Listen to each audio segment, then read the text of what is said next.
Yeah, I suppose it'd be good to get a perspective from the Wallabies and how this sort of situation played out. I spoke to Andy Marinos a little while ago, and he said that you guys asked every player after the Argentina test whether they intended to tour, and Sean and Samu said they would, and that's clearly changed in the last couple of weeks. So could you just sort of run us through the timeline of how it's all played out? Look, I think right from the start, the boys wanted the blessing of the club to tour. They've, in Samu's case, he's been away from home for a while, or away from Suntory for a while. And obviously they're in pre-season now, and they've got a competition that starts in January. So, they've always been very positive about being back in the environment, keen to be a Wallaby. And then we felt if we got the blessing of the club, or they got the blessing of the club to tour, that they would tour. And so obviously we left on Sunday.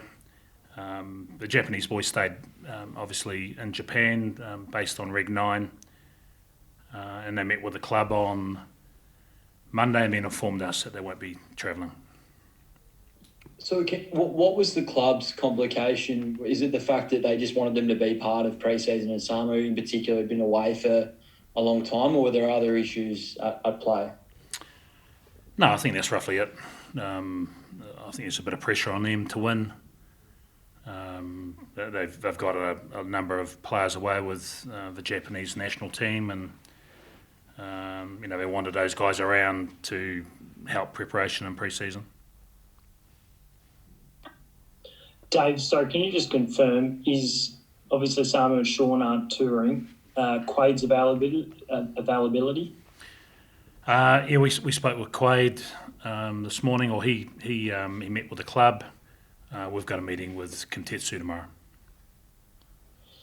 Has there been any threats along the way at all about if you don't opt to choose to play now, that might harm your availability going forward? Or, because obviously this hasn't been a black and white situation, but RA, from my understanding, have wanted a bit more of a black and white situation where players shouldn't necessarily be able to choose when they don't want to play. Yeah, obviously, the situation's been a bit different this year. We've been given a bit of leeway from the board around selecting players from outside Australia. Some of that's been based on COVID. Some of it's based on our desire to leave some young men at home to have a decent off-season. But yeah, look, there's no doubt the board have talked about the importance of people making themselves available consistently to be a Wallaby.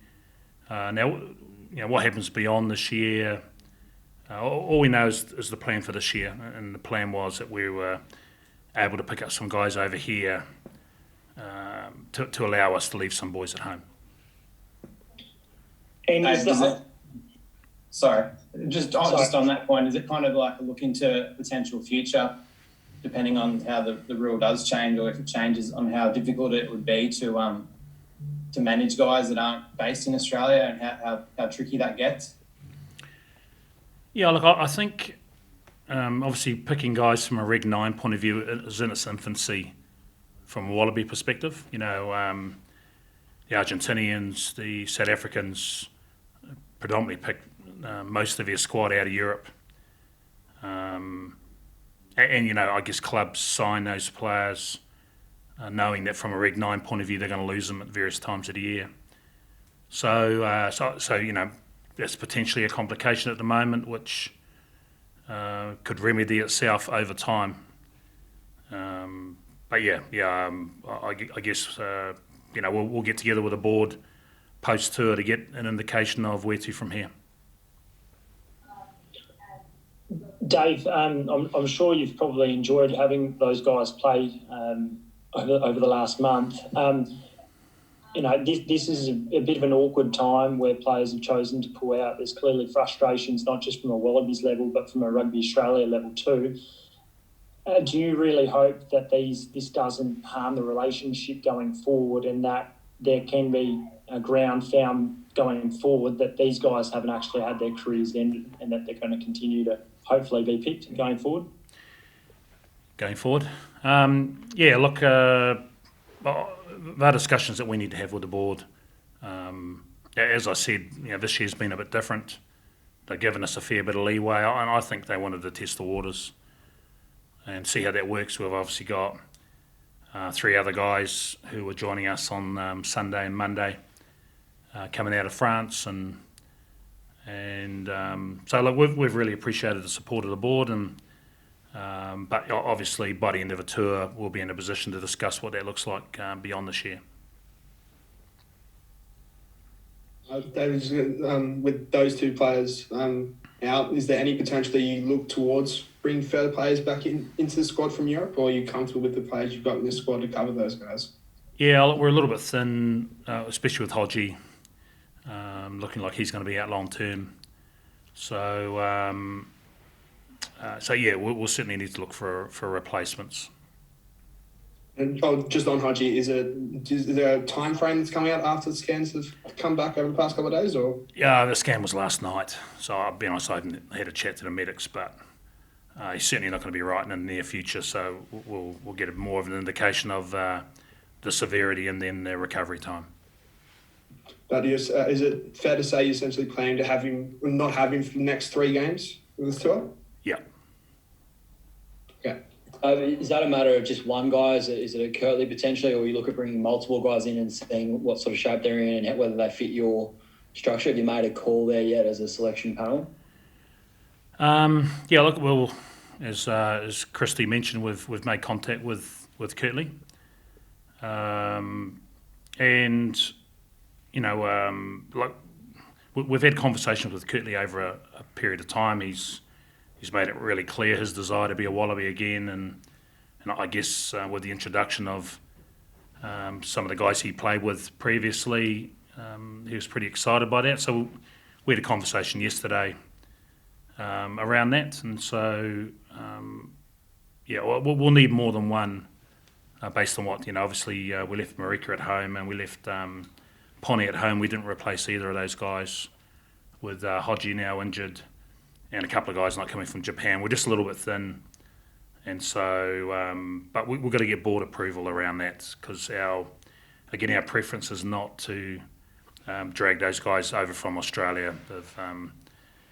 They're a fair way through their time off and active rest, and we've got a really good plan for the off season for them. We want to stick with that.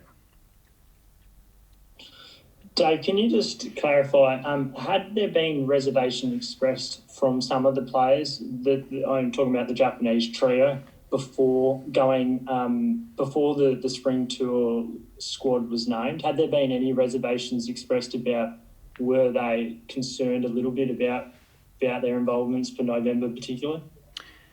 Yeah. The whole time the boys have said that they want the support of a club. They want the blessing of a club to say that they're happy for them to go. In Quade's case and Samu, they'd been away for quite a long time. Obviously, Sean, spent less time in our environment, but so look, they did mention when we were in Raw Pines that they were nervous about how the club would respond, or their clubs would respond to them touring, and they were keen to get their blessing to do that. What was your reaction when they told you that they wouldn't be joining you? Was it disappointment? Was it frustration? Where was your sort of head up when they first called you and said that they weren't coming? Yeah, look, we're disappointed, obviously. Samu in particular has played 5 tests prior to missing the game against Japan. It's been excellent on and off the field. And look, I know these boys have loved their time in the environment, but they've made a decision based on what their club needs, and so it wasn't an easy decision for those guys. But that's what they've decided to do. And Dave, it's all pretty hostile at the moment. It's fresh, it's raw. Everyone's pretty, it's a serious situation. What's going on? Do you think that in the weeks to come, the months to come, with more organisation, with not a COVID environment, that planning actually might be much easier going forward to map out, well, when do we actually get these players, or when they might make themselves available, so that you don't have a situation where you have someone pull out, or 3 people pull out potentially, on the eve of test. Yeah, no, you're probably right. It's been COVID's thrown a lot of curveballs at us in multiple areas, and it's disappointing. The guys who we've really enjoyed in our environment, and we're keen to get a bit more out of them late in the year. But look, they've made their call, based on the desire of the clubs, and we've just got to get on with things now. Is Jordy Pataya ready to play fullback, do you think? How seriously is he in the contention for that against Scotland? Yeah, I thought Jordy was excellent on the weekend. And excellent because he just did all the little things really well. Normally when you talk about Jordy, people talk about his X factor and the unbelievable offload he got away, or the big break he made, etc. But he was just really strong around high ball, defended really well. Work rate was a lot better off the ball. So he was really solid. We think he's got the skill set to play 15. We think Andrew Callaway's probably better suited at the moment, and he played a big chunk of the game there the other day. But it's certainly a position that Jordy would like to play, and hopefully get some opportunity at Super Rugby level. Anything else, guys? Perhaps just on the here and now, Dave, when do you actually hit the training paddock again to start training? Tomorrow. So we got here late Sunday night. Got here about 9:30. So as you'd imagine, the boys are up all hours. Breakfast 6:30 is normally us old guys, slips and hoops, but just about the whole team were up.